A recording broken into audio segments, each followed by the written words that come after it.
রূপার আনা গরম দুধ খেয়ে মুখ পুড়ে যায় কুন্তলার। এই অবস্থায় চিৎকার করে ওঠে কুন্তলা। তখন তড়িঘড়ি করে ঘরে চলে আসে রুডি এবং নিজের মায়ের এই অবস্থা দেখে মাকে সেবা করতে শুরু করে দেয়। ঘরে সে সময় সোনা উপস্থিত থাকে এবং রুডি তখন সোনাকে খারাপভাবে গালমন্দ করতে থাকে এবং বলতে থাকে, এসব কিছুর জন্য তুই দায়ী।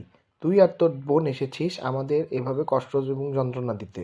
খবরদার রুডি, খবরদার, তুমি আমার বোনের সাথে খারাপ ব্যবহার করবে না।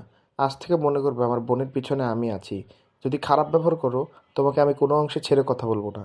এই কথা বলে রূপা সোনাকে সাপোর্ট করে এবং সোনার পাশে দাঁড়ায়। অন্যদিকে দেখা যায় সোনা রুডির কথায় কোনো কর্ণপাত করে না, কারণ সোনা জানে যে তার পেটে আছে রুডির বাচ্চা এবং সেজন্য সে চোখ মুখ বুজে সবকিছু সহ্য করতে থাকে। কিন্তু রূপা সোনাকে বলে, দিদি, সব সহ্য করার সময় এখন শেষ। এখন জবাব দেওয়ার সময়। আমি তোমার সাথে আছি, তুমি একটুও ভয় পাবে না।